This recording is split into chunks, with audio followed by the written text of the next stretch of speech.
right. In that case, I'll go ahead and call the meeting of the Planning Commission of February 23rd to order. Can we have a roll call, please? Chair DeBolt. Here. Vice Chair Lowe. Here. Commissioner Andre. Here. Commissioner Colton. Here. Commissioner Groves. Here. Commissioner Riley. Here. And Commissioner Solvolcanic.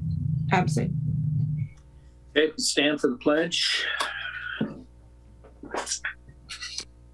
Okay, ready, begin. I pledge allegiance Pledge allegiance to the flag to the United States of America, America, to the republic, for which it stands, one nation, under God, God, indivisible, with with liberty liberty and justice for all.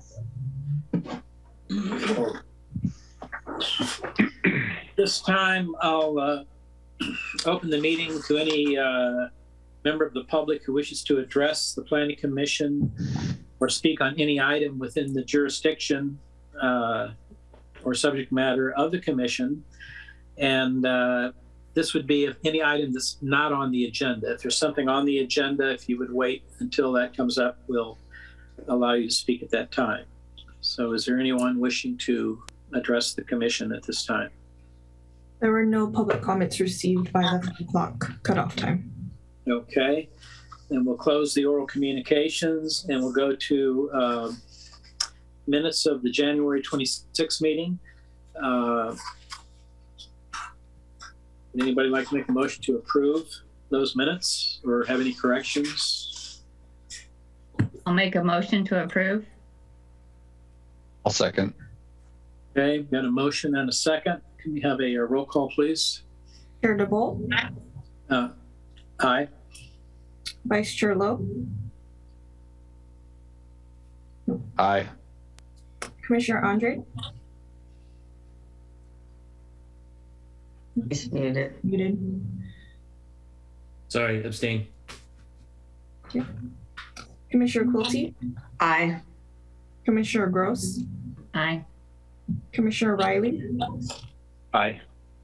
And Commissioner Solvolcanic. Absent. Thank you. Okay, we'll move on to item number 6, our consent calendar. We have no items.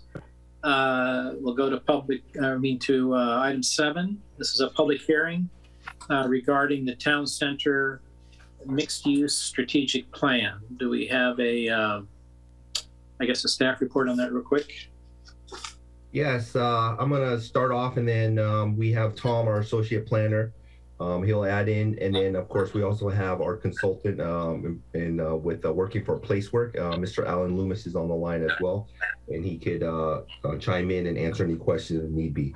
But we're coming back with the revision to the TCMU strategic plan. If you recall, Commission, that maybe a month or 2 months ago, we presented the first draft plan, and then the Commission provided us some feedback. So tonight is the revisions that we made according to our feedback. So again, we're not going to go over the whole presentation. We already did that, but Tom is going to detail the specific revisions that we've done to the plan. Okay, so Tom. Yeah, I can, if anyone has any questions in particular about a page in the document, let me know and I'll share my screen and bring it up. But the 3 pages that are important to look at are page 47 and the fact that townhomes and things like that are now encouraged on side streets and behind the Catella and Los Alamitos buildings, if there are any, or on top of them, of course. And then the purpose of the zone text was changed on page 79. And you'll see there were red lines on that page that made changes to the description that led you to believe that things would change in the along Los Al Boulevard. And then on page 81 on Los Al and Catella, and on page 81, the staff reverted it to 75% requirement for the commercial on Los Alamitos Boulevard and Catella. And it was 50% there the last meeting, so now it's 75. And then if any housing is placed on the boulevard, it would be live work type businesses. I mean homes. So those are the different things that Alan and his group changed in there. Did anyone have any questions about those or anything like that? Just a quick question. The live work would be, the living would be above, correct? Yes, correct. Yeah. If, since this was pretty much basically just limited to the revisions that was asked for, I guess we could go ahead and have a motion to approve the resolution regarding the Los Alamitos Town Center mixed use with the revisions that were made. If somebody would like to make that motion, or if we have further discussion on it. Yeah, Chair, if I may, before we move toward a vote, this was agendized as a public hearing item. So if we could just see whether there are anyone online who would like to comment before moving forward. Okay. At this time, if there's anybody present, I'll open it to the public for their input. Do we have anyone? No public comment received for this item. Okay, I'll close the the meeting to the public. And would somebody like to make a motion? I'm ask a quick question. Go ahead. Yeah, this really doesn't totally pertain to us doing anything. But when we talk about the live work, with the changes that we're seeing coming through how people are working because of COVID and more people finding a way to adapt their work to home, does that help with any of this type of stuff, or will that have any impact on any of that? I didn't know if Alan might know or if any of them might know that. Yeah, let's see if, Alan, do you have a thought on that?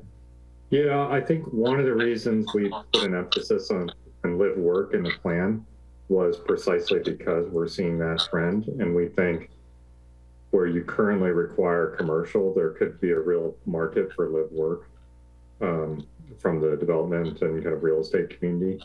So that's why we explicitly called it out to say live work should be an option, because we think that's going to be a trend moving forward. Okay.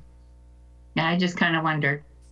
Okay. Yeah, Well, we're definitely seeing with kind of residential development much more kind of elaborate home offices than we have in the past. Yeah. So I'll make a motion to approve. Okay, do we have a second? I'll second. Okay.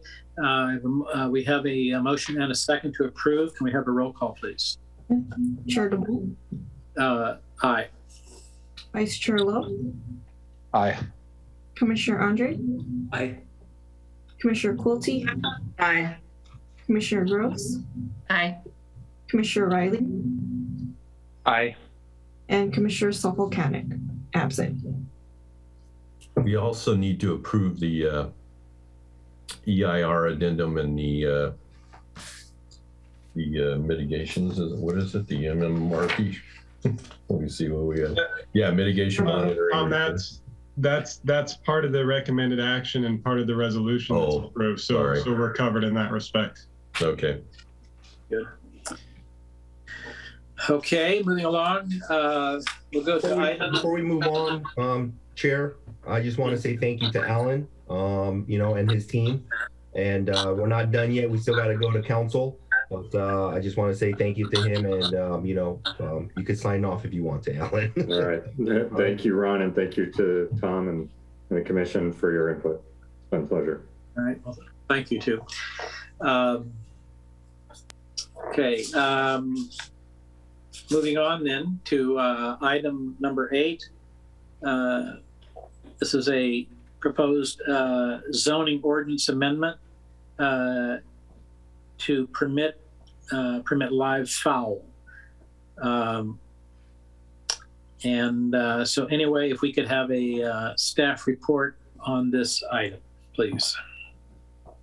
Yes, so like I said, I'm gonna start it off, and then Tom will take us into the detail of the report. But the background here was we had a resident of Los Alamitos during public comment in the December Planning Commission concerned about the current ordinance or the code for the city of not allowing live fowl, or in this case, chicken in Los Alamitos. This matter was kind of brought up because our code enforcement division was notified about this specific resident and the keeping of chickens.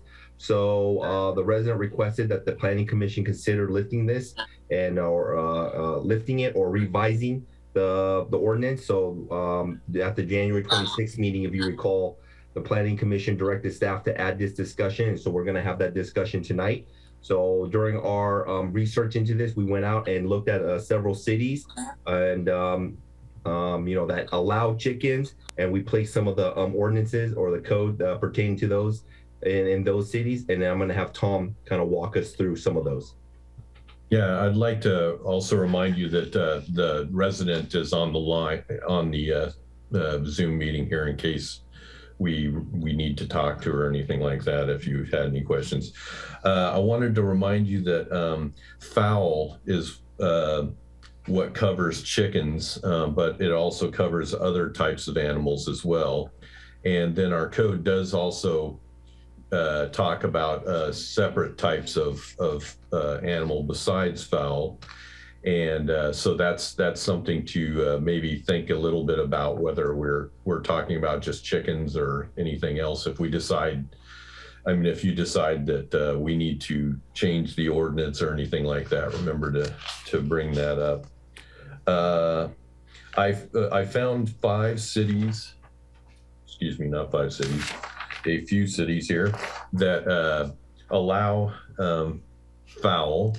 And most of the difference between them is often the distance from other homes. You'll see that's where it's they kind of conflict with each other. But generally, they do want you to keep it away from other residences. A lot of these numbers, I don't know if you could actually do that in Los Alamitos, but have that much of a distance. And then I did a quick poll of other cities to see whether or not to find cities that dealt with this subject and what they thought. And Stanton, chickens are permitted, but roosters are not. Seal Beach, chickens are not permitted. So you can just see in the list there that some permit them and some don't. I haven't seen a lot of things that are common to a lot of cities. It's really some cities are okay with it and some aren't. It's not most cities are against it or most cities are for it. So and I also wanted to bring up the fact that Commissioner DeVolt was on the city council the last time they talked about this, and that he probably has some insight about what they were thinking when they brought this subject up. And that kind of covers it for now. But remember this may be a wider discussion than just chickens as well. Okay. So I just want to add on is, the primary question is currently our code states that no fowl is allowed on a residential parcel, right? And so I guess the first question would be, would you be open to changing that code to allow fowl? And if so, then what are some of the restrictions? And in the report, it'll say, like Tom mentioned, that some allow chickens, but absolutely no roosters. Do you want to have, a certain feet that is where the chicken coop is held between a neighbor's property? And so then we have to define, because some cities will sit there and say that it has to be from the neighbor's property, which is the fence line, or some will say it actually have to be from the dwelling, right, or actual house where people live. Then there's even more stipulation about how a chicken should be kept. There's some cities out there that says a chicken must be kept in a coop that has 4 walls and a roof, right, to minimize noise. So that's a lot of discussion that I would want the commission to consider and discuss as we talk about this topic. All right. Okay, with that in mind. Since this is a discussion, I think we don't have a specific recommendation, but I'll go ahead and open it to the public at this time, just so we can get public input and then, or a perspective, and then we can bring it back to the commission and have a discussion at that point. That sounds like that'll work. So at this time, I'll open the public hearing. If there's anyone wishing to speak to this item, if we could go ahead and do that right now. If you can we we're limited to 5 minutes, but we can be a little lenient on that if it runs over a little bit. So I'll go ahead and open it up this time. Is there anyone out there that does want to speak to this? Do you know if she wanted to speak? Lee wasn't probably prepared, but you might want to ask her. Take her off mute for a minute or something if you can. Hello? Hi there. Hey. Hi. I don't know. Do you have questions for me? I don't know what to say at this point. I think we kind of talked last time. Maybe all of you weren't there. We do have 4 chickens on our property, and they are lovely pets. They're very therapeutic and friendly and kind and beneficial in so many ways. We have a garden, and we get fresh eggs every day that we just share with coworkers and neighbors, and they're just a lot of fun. So anyway, we hope to keep them. Okay. All right. Well, we'll go ahead and we'll go ahead and take this into consideration. And if we can, we'll go ahead and close it to the public. We'll bring it back to the commission for our discussion, and we can we'll kind of go from there. Thank you. So I'll go ahead and start since Ron brought it up regarding my being on the council. Yeah, I looked at the date on that ordinance and I go, well, golly, I was on that council. I don't recall specifically any discussion about any of the animals. I think that discussion was it was just kind of encompassed with the city moving from the Orange County animal control to Long Beach, and that we basically adopted the Long Beach code, and that was primarily for ease of enforcement.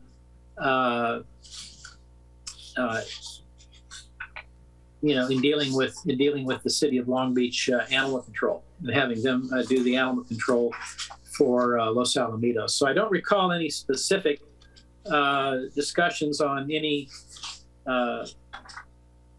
types of animals, or in particular, I don't recall there being a whole lot of concern with respect to the Long Beach Code and applying it to the city of Los Alamitos. That's my recollection or lack thereof. So I guess I'll just open it to the commissioners. If we have any, let's say first takes on the code, we can talk about chickens specifically. If we want to follow Ron's idea there, hear his idea, and so if anybody's got any comments at this time, I'll go ahead.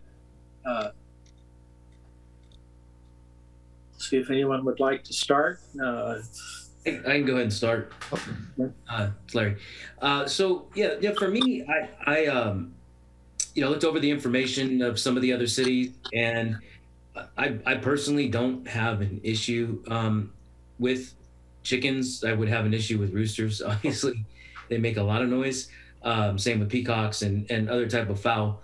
And so, in taking what Ron had to say based on the information that was provided from the other cities, I do think allowing fowl but limiting it would be a very good idea, or really narrowing it down and specifying what we want to do here, so we don't end up with roosters crowing at 5 a.m. and things like that. But yeah, and I do like the idea. I have to assume that this was probably brought to the attention based on a complaint. I don't know that code enforcement would have just randomly found this, so that's my guess. And I do think that having maybe language in there that states something about being maybe 20 feet away from a dwelling. I don't know about the property line. I think that gets a little more difficult, but I think 20 feet from maybe a dwelling, and in a coop, obviously not running around the backyard, but in a coop, I think all things to narrow down and kind of make it feasible, and really to a point where I don't think it's actually going to bother anybody. Okay. Anyone else? I'll go.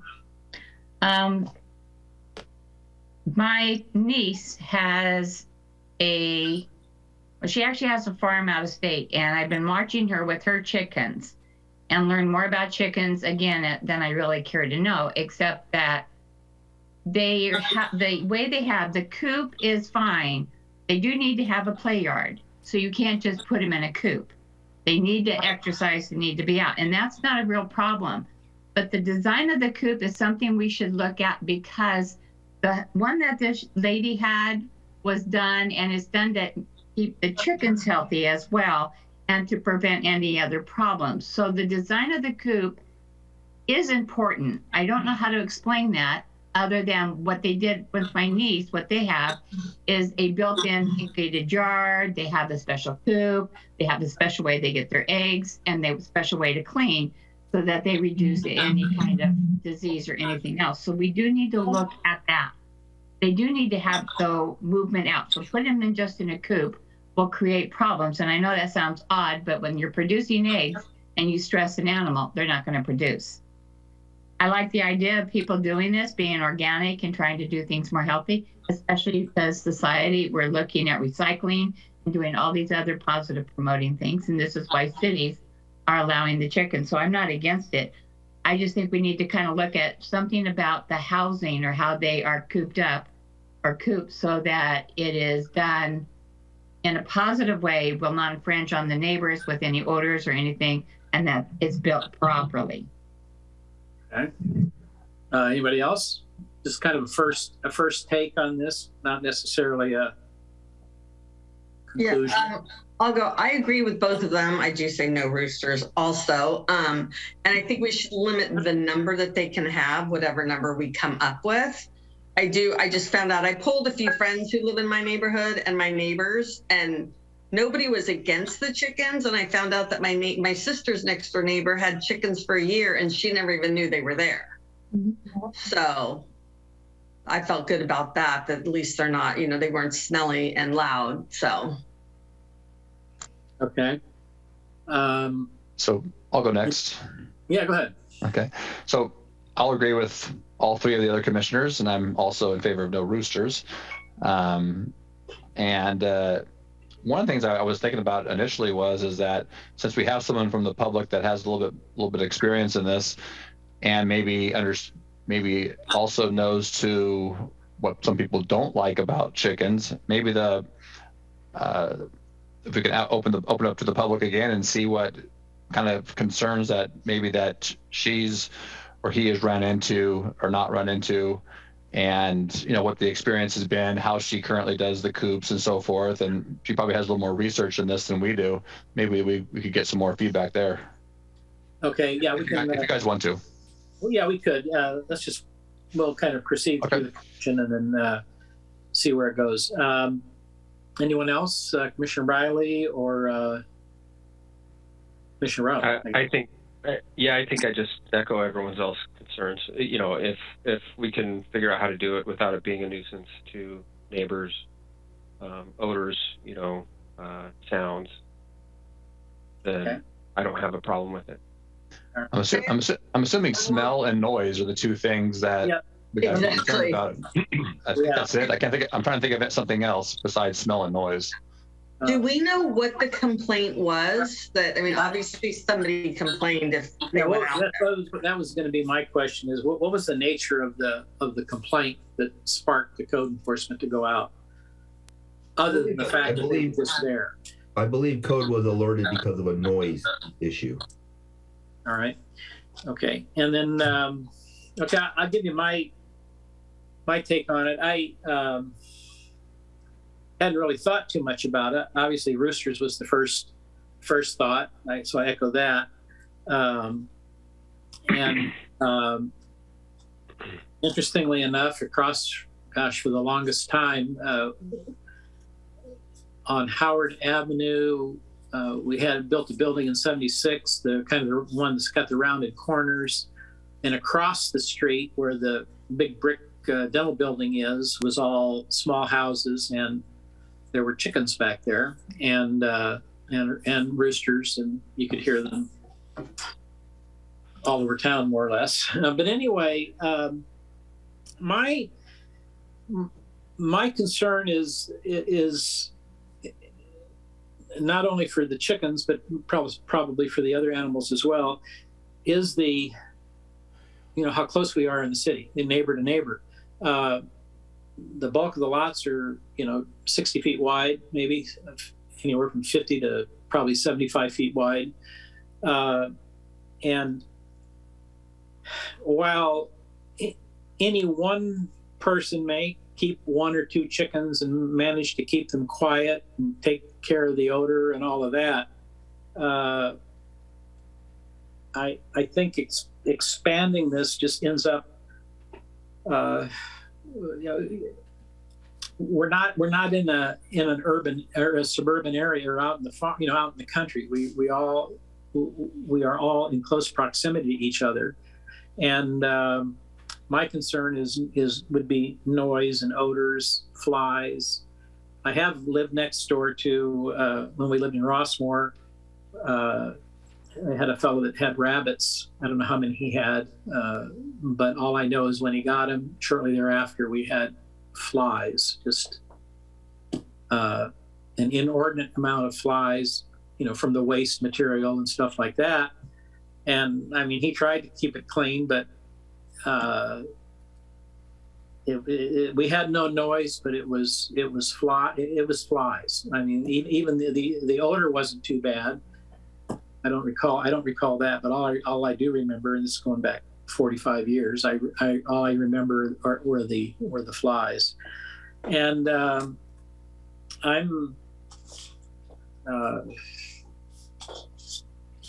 I could just see this being becoming more of a problem, unless either, if we permit it, definitely would have to have restrictions on numbers and ways of keeping them. But I think that I think we're just setting it up for more complaints. I personally like the Long Beach Code the way it sits, although it seems to be. I almost think it should be expanded a little bit to include some of the other animals beyond goats and rabbits and fowl. I mean, you can get into pigs and other animals that could be kept outdoors that we're silent on. So my concern is for the neighbors. I mean, I guess it's one thing if it's almost as if, is this an appeal of a decision? You know what I mean? It's for us because of a complaint. I think it would be a little different if we've never had any complaints or whatever. If somebody, had a chicken or just wanted to legalize it or something, it might be a little bit different. But it's starting off with a complaint, and I could see more of these in the future. So that's kind of my first take on it. I'm satisfied with the way it is, and if anything, we need to tighten it up, maybe with other animals. So that's. Bolt, can I make a comment? Sure. So the first thing I'd like to, I guess, point out is that the person that made the complaint was not here to make any type of a case against it. We have one person, and I also could probably safely assume that we've got other people within the city that probably have chickens that we don't even know about. And it's because neighbors didn't complain. There's probably other animals out there that people have that we're not aware of because there was no complaint made. So, although there was a complaint, I don't see a very small amount of chickens. I don't see a noise issue. I certainly don't see an odor issue any worse than what the base has currently been putting off over the years with their compost pile or whatever it is that they have over there. As far as flies go, every single spring, summertime, I get these small, tiny flies just hovering around my patio, and I don't have any chickens. I don't have anything other than dogs. And as far as odor goes and people keeping things clean, we do allow dogs and cats, and if somebody's not going to keep something clean, we can actually have the same or more issues with dogs barking and making noise and somebody not cleaning up after their dog in the backyard, all kinds of flies and odor and everything as well. So I can't say that adding fowl or chickens to the code is going to have some widespread crazy amount of people coming in and putting chickens in their backyard. I mean, it's a lot of work to do the coop and take care of them and all of that other thing. So I typically, as my take on it, I don't see that being a widespread issue whatsoever. I also do have concern for the neighbors as well, but given the current situation and what I know about my experience with animals, which is fairly extensive, having owned horses and things like that, and my daughter, rescuing animals and things, I don't see that as an issue. That's just my take. All right. I'll go ahead and open it back up to the member of the public in light of what Commissioner Lowe said regarding the actual keeping of the chickens. What do you do? What's the requirements? What do you how do you maintain the chickens and that aspect? If you'd like to comment, we can open it back up. Can you hear me? Yes, go ahead. Hi. Well, I just want to say our chickens are, it's possible to say zero odor. They're almost like an odorless pet. They don't smell. I've never had any flies. We are very clean. We pick up their poop every morning and every night when we put them to bed. So we have this sealed trash can. It's a metal trash can, it has a liner in it. We scoop it all up and we put it in there and we seal it. We have everything sealed so we wouldn't have any additional rodents besides the billions that we have gotten from the base before we ever got these animals. Okay. No additional flies. We have a dog. Graphically, the dog poop pile has flies, but our chicken coop, it doesn't attract flies. I don't know why, and it doesn't have odor. Maybe it's the way we've done the base of the coop. Our coop has, so I guess that when you talk about chickens, there's a coop and there's a run. So the coop is actually where they sleep. So we have a 12 square feet, Lee? 12 square foot coop where they sleep. And then they have nesting boxes. So that nesting box, when they talk about coop and specifications, it's all locked because we're afraid of any raccoons that have fingers or anything coming around. So we have 3 nesting boxes that has a lid. We don't even have to go into our coop to get the eggs. We retrieve those every day. We can walk into our coop. Everything's locked. Everything's sealed. We can stand up in our coop. They recommend that you have 3 to 5 chickens, or wait, what is this, Lee? 3 to 5 square feet per chicken. 3 to 5 square feet per chicken, and we have 14 square feet per bird. We have 4. So ours has a huge run and it has plenty of room to move around. So we believe in free range and we don't want animal cruelty. So we did make sure they had plenty of room to be happy chickens and give us nice eggs. In our defense, we have very, very loud neighbors on one side. And I said this in the a meeting prior, you know, they have little kids, they have pools, they have loud music. We have a barking dog that feverishly barks across the street, a little yappy dog. We have so much noise in this neighborhood that is permitted, and I get it, and it's fun. We have a dog. I love it all. I would never complain. But the neighbors next door would complain about a lot of things if it's, anyway, I just feel like I don't want to talk bad about them, but I don't think it's fair that they may be very different people, and that would dictate the rest of the city from enjoying life a little more. So I don't know how to say it nicely, but I don't know. I just feel like I agree with Larry. Thank you, Larry.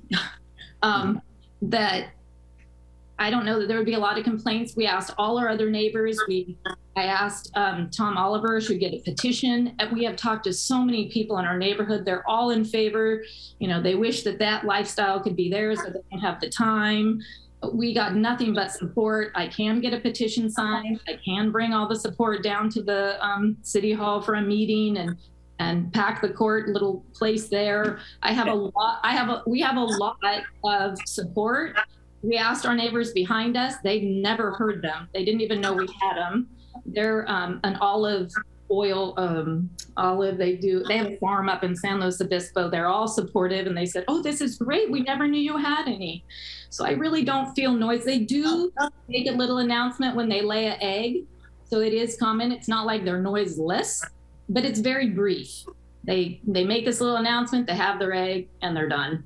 So I'm not going to say they're without noise, but they're not constant. They sleep in the night. They never make a peep in the night because they're sleeping. So I don't know. They're nothing but fun and a joy. They're really sweet. So great. Okay, I'll bring it back to the commission. If I'm understanding so far, the consensus, at least so far, is maybe permit with restrictions. I think that if we're going to go down that path, that would be appropriate. I'm looking at our staff report on attachment number 2 under City of Sacramento, the keeping of chickens, requirements. And I think that I guess if we have a consensus of allowing chickens, and probably only chickens, or making an exception for chickens, let's put it that way, an exception for chickens within the ordinance, I think we need to come up with the adequate, I'll call it restrictions, but let's just say requirements, I guess, that if you're going to keep them, that we have specific items that need to be in place, or that we can enforce, or our code enforcement can enforce if we do have complaints regarding coops, nesting, and all the other that go along with it. So I don't know if you guys you want to take a look at that attachment number 2, if we're kind of leaning that way. Maybe we should kind of go around. Art, I agree with you. I thought the City of Sacramento, maybe not every single one of those, but I thought theirs was very clear and the restrictions were probably in line with what I would want to do. Listening to the speaker, I'm sorry, I didn't write her name down, but it almost sounds like she's following all of these right now. Right. So I don't know if we want to if we're going to consider an exception, I think we should leave the code the way it is with respect to fowl. And if we're going to be talking about chickens, it'll be an exception for chickens, or or we carve them out, no pun intended, and then incorporate, a list of restrictions that would be something the staff could live with, and that would give code enforcement something to hang on to if we do get complaints regarding whatever, noise and anything else that's we could try to anticipate. Yeah, can we add maybe a way for city staff to have some sort of teeth if there is a noise and some complaint directly towards chickens? Is there a way to add something like that says if there are certain complaints or certain issues that come up that they can actually do something about it? Or is there some way we can go there or not? I'm not sure. That's probably more for Ron and Tom if they like that or don't like that. I'm not sure if you like that idea or don't like that idea. I think ultimately we would be bound just by the city's existing exterior noise standards. So if the chickens themselves are making noise at the property line that exceeds the code, we would have a mechanism to enforce. Okay. What about that? And our teeth would be the process that code enforcement would go through. Sure. So the usual process is notice of violation, right? So it's something like, hey, it's just and then it's kind of like what I call it a fix-it ticket. Like, hey, you've been noticed about this. You got to resolve this issue, and then they'll come back a certain time frame. And then if it continues, then the next step is a citation, which is a monetary fine. And then if it continues, as every citation comes up, the fine, I believe, doubles. You see, so that would be our teeth, what we already have implemented in our code division. Right. And I'm a little familiar with the noise levels and some of the codes for the noise. I don't think I've ever seen anything about smell. Is there anything in our codes about smells? I'm not talking about chickens. I'm talking about anything. Any type of smell. There is. It's under a nuisance odor. Okay. All right. I'm looking at this attachment too. I hope if you all have a copy of it there. I don't know if you have it there, but a couple of things that I'm looking at. One is the maximum number of chickens. I think that needs to be probably discussed and a number agreed upon. Sacramento says 3. We've already got 4. I got no problems with 4. If we're going to have 3, what's one more? That way, if that's a reward for the lady putting up with the coming forward, well then, then 4. But going on down that list, and I guess we'll have to bring this back if the consensus is to approve it. We'll have to come back at another meeting to have the resolution, for approval. So we can kind of maybe go through that stuff a little more in detail. I'm looking down at the bottom. It says, again, this is looking at Sacramento's requirements. It says fees, licensing, and permit. It talks about a $10 licensing fee per chicken, a band issued for each bird, $15 annual permit fee. Any thought on that from the staff? I mean, I'm not trying to nickel and dime anybody, but is that a way to at least have control? Okay, a little bit, so that it would. Are we going to go out and inspect if somebody wants to have some chickens? I mean, how deep do we dive into this? I know you're not asking me, but I say no, we stay away from that. I think we don't go there. And I think also that we don't do it for a lot of other things too. You know what I mean? Otherwise we're getting, I don't know, if we do it for this, why don't we do it for anything else? I guess we have to do it through dogs. Dogs are Long Beach, I guess. But plus Tom's going to then have to learn how to put a band on a chicken. Yeah. Right. We don't have a fee for a dog, do we, Tom? No. No. But, but the city of Long Beach, we pay the city of Long Beach, We pay right? Long Beach. Yeah. So I say no. Like I want to use a marker there for the $10, $15 because when you come up with city fees, it's much more complex than just kind of picking a number out of the air. We'd have to go into staff time to issue a permit and all that stuff. So it's very comprehensive. So I wouldn't use $10, $15 as a. Well, I don't think I would go the direction of us allocating costs, or we'll end up, it'll be like a business license, $250. I don't want to get into that. not worth it. I'm kind of inclined to go with Commissioner Lowe on that. Let's don't even go there at all. Agreed. So anyway, I guess so. Let's talk just about the chickens, and let's maybe come to an agreement or a consensus on that, so we can give staff some direction. And then, but I think we do need to look a little farther than that in the code with respect either to other animal species. Do we want to tighten it up a little more? Or do we just leave it the way it is right now and carve out the exception? Let's just focus on the chickens at the moment, and then let's move to the next. If you don't mind, we'll move to a little deeper discussion on other items that staff has kind of recommended. So what's the pleasure for Larry? You want to Sure. come up with a?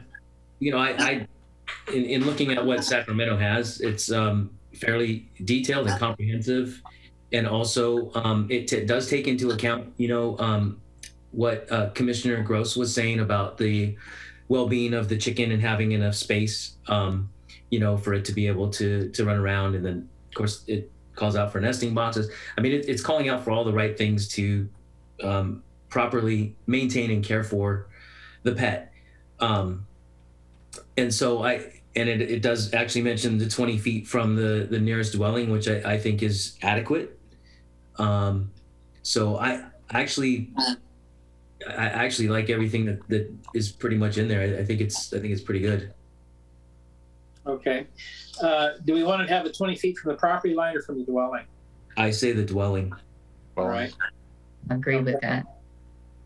And numbers of chickens. Sacramento says 3. Are we good with 4? I think 4 is fine. Oh yeah, sorry. That's the only thing I would go with 4. 4.5. I'm 4.5. 4.5. A one-legged chicken. I'll bring in a bandy. Okay. All right. And I think staff could use this. I mean, if there were a complaint, I guess staff could then, or the code enforcement could go out and basically would have this as a checklist, that would, do they have the requisite number? Do they, the location of their coop? Do they have a coop? The staff could probably use this as just a checklist on a call. Okay. So would somebody like to make a motion that we do an exclusion on the fowl for chickens, and then have staff incorporate basically the requirements that Sacramento has, with the exception of fees and licensing and permits? And that will include the enclosed container for the feces and that to be sealed. Yes, that's all. Yeah, I think that. It's in there. Yeah, I saw that in there. I just want to make sure we have all of that. I'll make a motion, but also to add a maximum of 4 chickens. All right. I'll second that. All right. And then, okay, let's deal with that. Then we have a roll call on that motion that we're going to have an exception for chickens in the under the heading of fowl, and incorporate these requirements that we've talked about that are with Sacramento.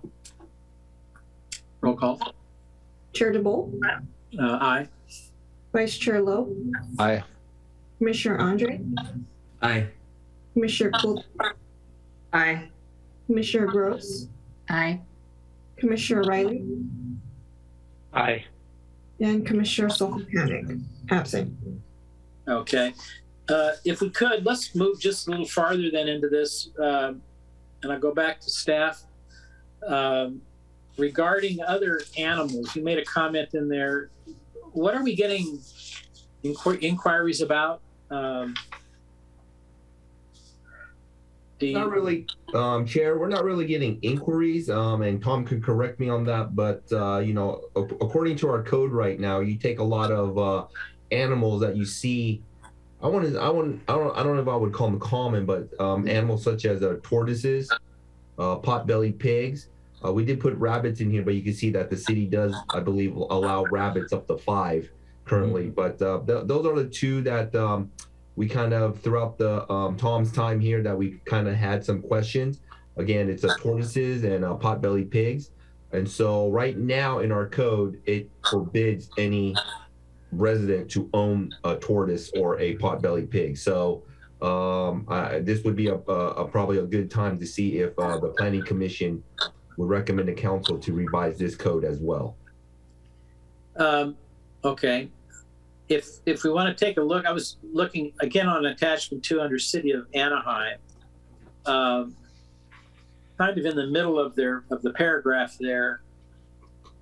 There's a sentence that begins with no equine. I don't know if you see that. Yeah. No equine, bovine, sheep, swine, goat, which we already have a prohibition on. Now, I don't know about bird. I mean, we do allow, I think you should have bird, pet, whatever, parakeets, I guess. But is that encompassing enough that we would just make just take those 1, 2, 3, 4, 5 and or have staff come back with a recommendation on other animals, however you want to phrase it. Isn't that already in our code? That would just be prohibited? No, I don't think that it is. It actually is. Yeah. And the reason is because my daughter decided that she wanted at one point a miniature horse, and our code calls out something about miniature or a pony, but it doesn't call out a miniature horse, which are actually distinctly different. So she was pretty young, but I set up a meeting with Mr. Mendoza at the time for her to go ahead and plead her case. Not that we got a miniature horse, we did not, but there is a portion of the code that does call out for some of those animals. I can't remember the where it's at, but there's some stuff in there. There's some language in there. Is that in there? I'm looking at our attachment number 1, which just says fowl, rabbits, and goats. I didn't go actually into the code. Is there more? That chapter does spread out farther than just 620. Yeah. 620. Okay. I didn't look at that. Okay. Okay. Well, I would recommend that let's maybe stop here, and if staff has any additional concerns about any additional animals, maybe come back either at our next meeting or whenever they're prepared. If we want to revisit our overall code, if we want to make it a little more restrictive for some animals that are not named in there, then what do you think? Staff, I'll ask that of you. Should we do it that way, or do you know which? I'll probably write this with Michael. What do you think, Michael? We got enough direction on that? Yeah. It sounds to me that we definitely have some clarity on what the Planning Commission would like to see returned with respect to allowing chickens with that limited carve out. And then I guess staff will have an opportunity to consider whether or not they feel there are other animals that perhaps the Planning Commission should consider opening up to residential zones as well. But I will admit I have not been on the ground floor on this one, so I'm not sure whether staff at this point has received inquiries from other pet owners concerning, the need to amend the code for pot-bellied pigs or whatever the case may be at this time. Yeah, we have been told that there are pot-bellied pigs and tortoises around town, and I can't remember what the resolution on that was. But from this discussion, what I'm gathering is that we basically lift the Sacramento thing with the changes that you were talking about, the exception of 4 chickens, Right. and the no fees and licenses, and that then we'll make a list of all the animals that are not permitted in the town, and then have you guys vote on it. Basically, is kind of what I feel like the direction will be.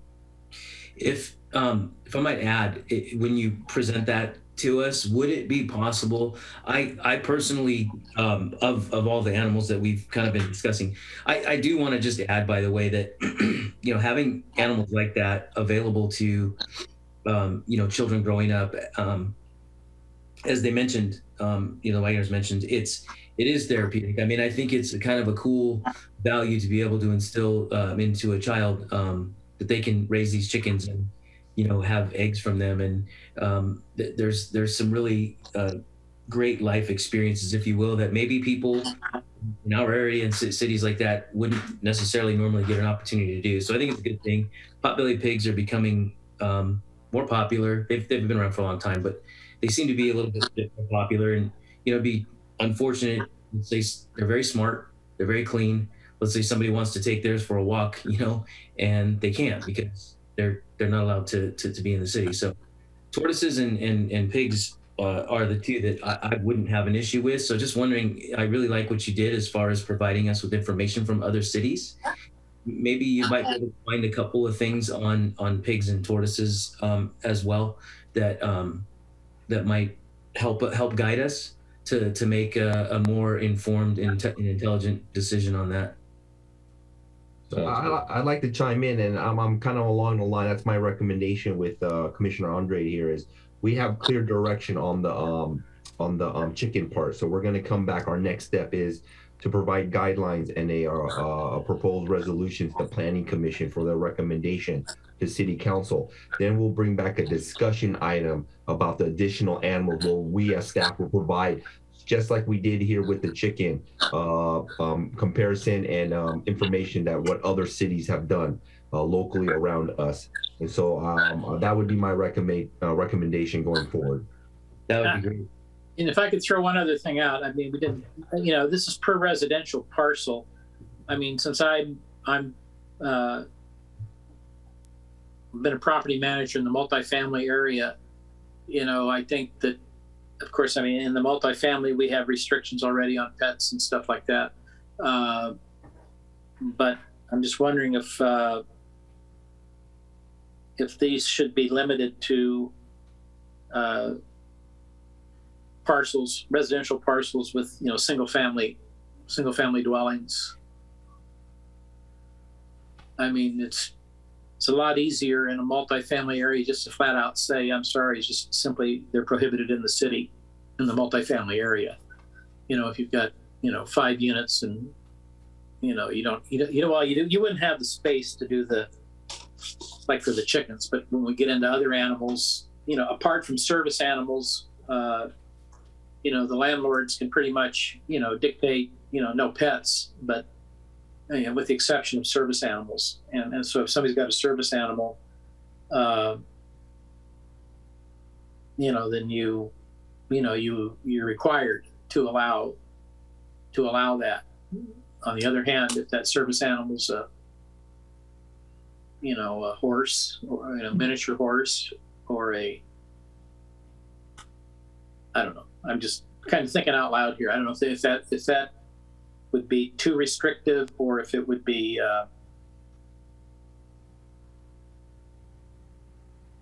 would there be any problems? I guess maybe from the attorney, is there any problems, limiting it to properties that are have single family dwellings on it? No, as a matter of zoning, you could limit it to R1 zone properties. And I think, as you mentioned, with respect to most multifamily properties, you probably would not have the space to maintain that 20-foot distance from a adjacent dwelling at any rate. I'd like to interject on that too. Our apartment row is a little bit different than other apartment areas in the city. I mean, in other cities, we have a house that was originally there, and then we have a multifamily unit behind it. And I have seen the two times that people have asked us about tortoises and the potbelly pigs, it was the house up in the front, and they did actually have room for animals. So we'll need to do some nuances to this somehow. All right. Well, I'm throwing that out there. Maybe that's something for staff to consider as they're. Yeah. I mean, because I just don't want to open a bag of worms for. We're already in tight spaces, and we have the state leaning on us to increase density, not only in the R1 zones, but even in our R3 zones. I mean, start putting in accessory dwelling units in there. But by the same token, I think you have to almost use a dog as the basis for some of your decision making. I mean, you look at it and go, okay, you have a dog that, could potentially bite people, walking by, certainly bark and make noise, tear things up. We allow those. And, yet you have bigger a tortoise that you're probably not going to hear from. I suspect you could hear from a pig on occasion, but you're not going to be sitting there barking like crazy. More than likely not going to attack anybody. Certainly a tortoise. So, I mean, I think we have to take that into account. Somebody in a multifamily area probably isn't necessarily going to go that route. They could, I guess, if we didn't have it in the code, but I don't think that's the majority, or I don't think it's an issue that we're probably going to have problems with. All right. Okay. I have a question, maybe more toward Michael, but when we're looking at the code, you've got domestic pet, which is typically defined as cat and dog, if I'm not mistaken, per se. So can we not do this kind of a code under, and not domestic, but some other type, exotic type pet or something that would fit to these? And then we can say that there are some restrictions and limitations in areas of X amount of feet from homes, so that we don't get a lot of type of pets into dense areas. I don't know if that's a possibility, using a different terminology to head that part of the code, where you've got domestic, dog and cat, and then you have exotic maybe as all the others. And that might be a possibility. The other thing is, the question would be to define the difference between tortoise and turtle, and to reminder that desert turtles are not allowed in homes without proper permits for state of California. And that doesn't typically go through the local shelter. I forgot where it goes through at the moment, but I know that a desert turtle is considered a protected turtle.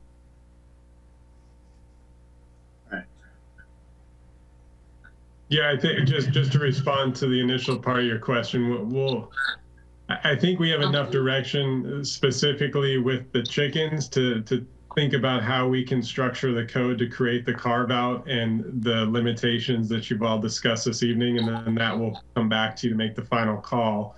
But we will have to not only look at the animal control provisions, but also our zoning provisions to see, what animals are characterized, how they're characterized, and where they're permitted, and make sure that system all works well together. So all that will be coming back to you, and we can have further discussion at that time. Okay, I think that's good. Okay, so looks like we're all set. We can move on to our next item. Let's see, which is item number 9, and this is a 9A, findings required by AB 361 for the continued use of teleconferencing for meetings. Have a quick staff report on that.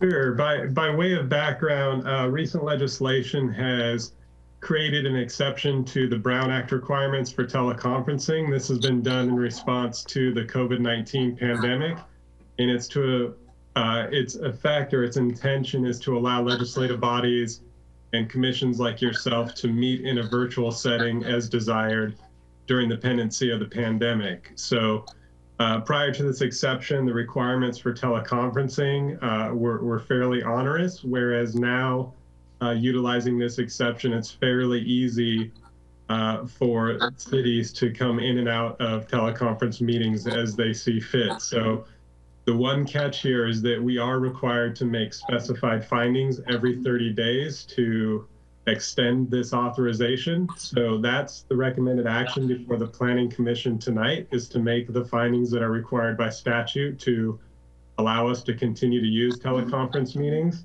I would add to this, just to clarify, this vote is not intended as a vote of your desire to continue to use teleconference meetings indefinitely. It's really a vote, a procedural requirement that allows us to utilize this format as needed, but it's not a commitment, for example, to stay in teleconference meetings. The city at any time could decide that the relative risk of exposure has been reduced to a satisfactory level and decide to go back in person. But even in that situation, for the time being, we would ask the commission to continue to make these findings so that if there were a need in the future to pull back and go into a virtual setting, we could do that. So that's a quick summary. And again, it's just a procedural requirement to keep this open as an option. It's not a vote committing the Planning Commission indefinitely to stay in this virtual format. Okay, any questions of staff on that? I have one. Is the council directing us to meet virtually right now? Is it set up, are all the meetings virtual, or is this each commission different, or is the council different? I haven't been following too much what's, how they're going. So what? Yeah, the council, Ron, correct me on this, the council has been virtual itself, and I'm not sure when the decision will be made to go back in person, although, Ron, the council's meeting in person next week, correct? Correct. So council will be meeting in person at our next council meeting, which is Monday. So right now, and to answer your question, Charitable, the council does not determine if the meetings are either virtual or live. We go by what our findings are due to COVID.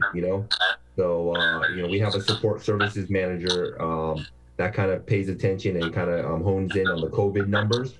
So then it's kind of like the staff decision, the city manager's decision to whether to go live or virtual. But saying that, council meeting on Monday is in person. The next meeting is the Parks, Recreation, Culture, Art meeting, which is the first Wednesday of the month.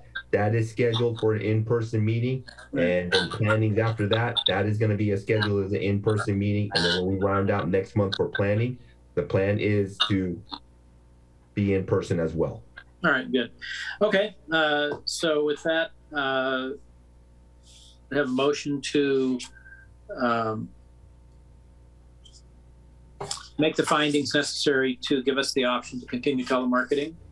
I'll make a motion. I'll second it. I'll have a roll call. Sorry. Chair DeBolt, Aye. Vice Chair Lowe, Aye. Commissioner Andre, You're muted. I Commissioner Quilty, Commissioner Gross, Aye. Commissioner Riley, Aye. and Commissioner Sulfalcanic, absent. Thank you. Okay. Moving on, we have any items from the Development Services Director? Yes, I'm going to do a roundtable today. So I'm going to have our associate planner, Tom, start off. Okay, as you guys may know, there is a new Senate bill that passed last year and started in January called SB 9. And SB 9 has to do with lot splits and how many homes you can have on a single family residential property.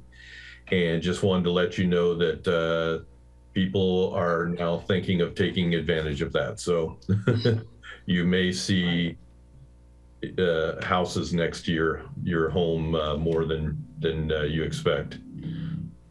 So next month we will probably have a martial arts business that wants a conditional use permit.